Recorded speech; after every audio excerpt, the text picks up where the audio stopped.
सीताराम। शिखावस्थी के चैनल में आप सभी का स्वागत है। मैं हूं शिखावस्थी। आज का मेरा वीडियो अश्विन मास के कृष्ण पक्ष की एकादशी से संबंधित है। अश्विन मास के कृष्ण पक्ष की एकादशी को इंद्रा एकादशी कहते हैं, जिसे इंद्राणी एकादशी के नाम से भी जाना जाता है।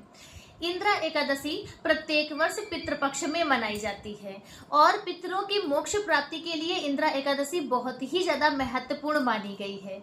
शास्त्रों के अनुसार ऐसी मान्यता है कि जो भी साधक इंद्रा एकादशी का विधि पूर्वक व्रत करके और उसका संकल्प यदि आप अपने पितरों को दान करते हैं संकल्प के साथ में, तो आपके पूर्वज जिस भी योनि में होंगे उन्हें भगवान विष्णु की कृपा से मोक्ष की प्राप्ति होती है, क्योंकि एकादशी व्रत भगवान विष्णु और माता लक्ष्मी को समर्पित है।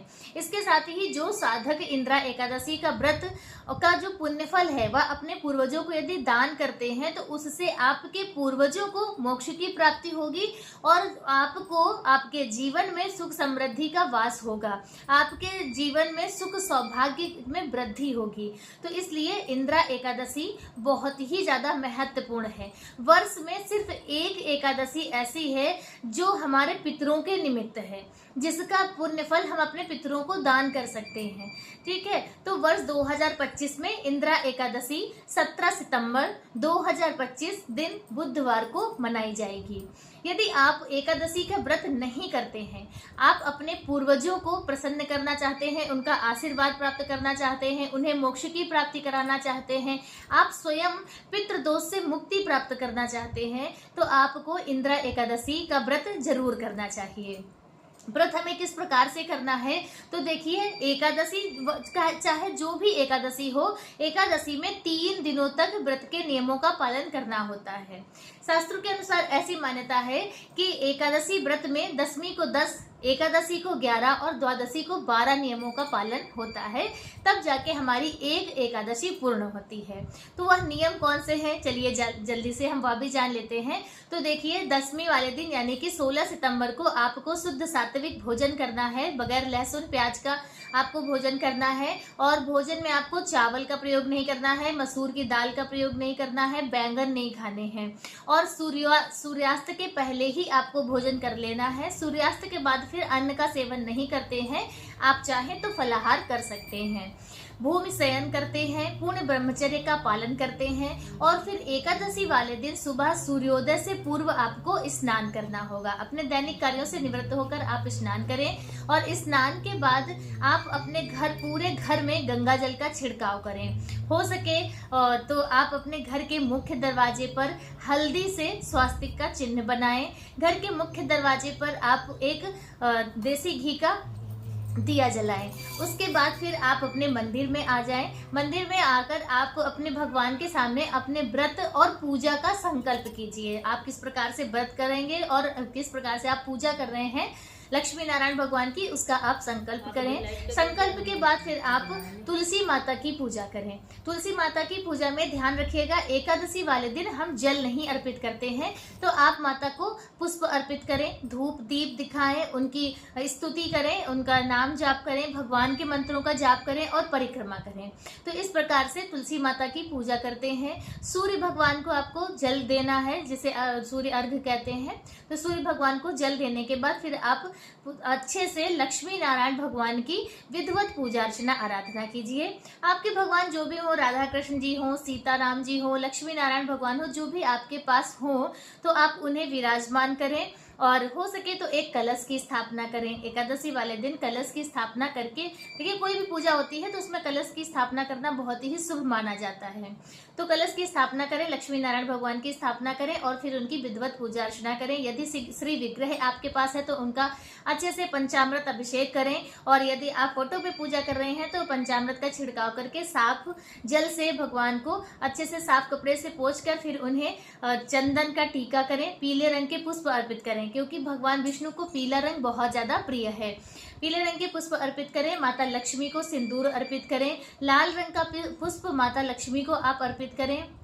धूप दीप दिखाएं, भगवान को नैवेद्य का भोग लगाएं और एकादशी महात्म्य जरूर सुने। एकादशी महात्म्य सुने, भगवान लक्ष्मी हो सके तो विष्णु सहस्त्र नाम का आप पाठ करें। एकादशी वाले दिन विष्णु सहस्त्र नाम का पाठ करना बहुत ही ज्यादा शुभ माना जाता है। यदि आप सहस्त्र नाम का पाठ नहीं कर सकते हैं तो आप जब पूजा करें तो आप अपने मोबाइल में चलाकर भी रख सकते हैं। देखिए, सुनने से भी हमें पुण्यों की प्राप्ति होती है। उसके बाद आप विष्णु चालीसा का पाठ कर सकते हैं, माता लक्ष्मी की चालीसा का पाठ कीजिए, आरती कीजिए, क्षमा प्रार्थना कीजिए। तो इस प्रकार से आपके जो एकादशी का पूजन है वह संपन्न होगा। एकादशी वाले दिन आपको अपने पितरों के निमित्त तर्पण भी जरूर करना चाहिए। तो आप तर्पण कीजिए और उसके बाद हो सके तो पीपल वृक्ष में जाकर वहां पर दीप जलाएं, उन्हें जल अर्पित करें, क्योंकि पितरों का वास माना जाता है पीपल वृक्ष में। और भगवान विष्णु एकादशी वाले दिन कहते हैं कि पूरा दिन भगवान पीपल वृक्ष में उनका वास रहता है। तो आप जब भी आपको समय मिले तो आप एकादशी वाले दिन पीपल वृक्ष की पूजा अर्चना आराधना जरूर करें। इस प्रकार से आपको एकादशी व्रत अपना पूर्ण करना है।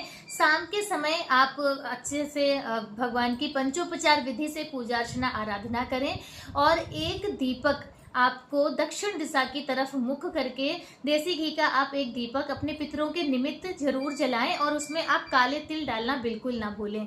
देखिए, जो पितृ कार्य होते हैं उनमें काला तिल बहुत ही ज़्यादा महत्वपूर्ण होता है, बहुत ही शुभ माना जाता है। तो काले तिल डालकर आप अपने पितरों के निमित्त दक्षिण दिशा की तरफ मुख करके दीप दान करें और उसके बाद हो सके तो अखंड दीप जलाएं और यदि नहीं है तो जितनी देर हो सके आप दीप जलाएं।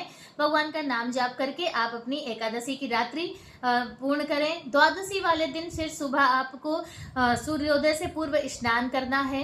स्नान करने के बाद आप एक ब्राह्मण को भोजन जरूर कराएं। देखिए, जैसे आप हर एक एकादशी पर नहीं कर पाते हैं तो कोई बात नहीं है, लेकिन यह हमारे पितरों के निमित्त या एकादशी का व्रत आप कर रहे हैं तो इसलिए ब्राह्मण का भोजन कराना बहुत ही ज्यादा अनिवार्य है। फिर भी यदि आप नहीं करा सकते हैं तो कच्चा अनाज आप सीधा निकाल दें दक्षिणा देकर और फिर आप अपने व्रत का पारण करें।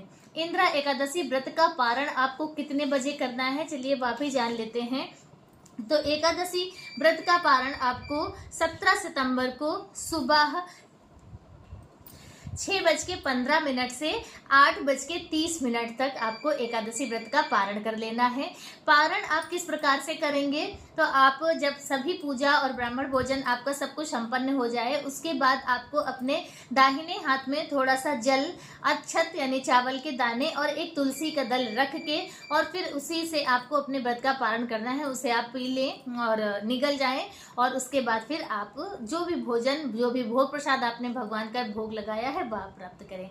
तो इस प्रकार से आपकी इंद्रा एकादशी व्रत आप पूर्ण होगा। और देखिए, पारण करने से पहले ही संकल्प के साथ आपको अपने व्रत का पुण्य फल जो है अपने पितरों के निमित्त दान करना है।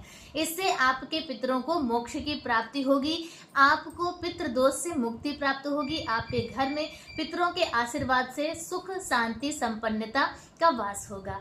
इंद्रा एकादशी की सभी साधक, सभी भक्तों को हार्दिक शुभकामनाएं। इंद्रा एकादशी व्रत से संबंधित आज का वीडियो मेरा बस इतना ही। वीडियो कैसा लगा कमेंट करके जरूर बताएं।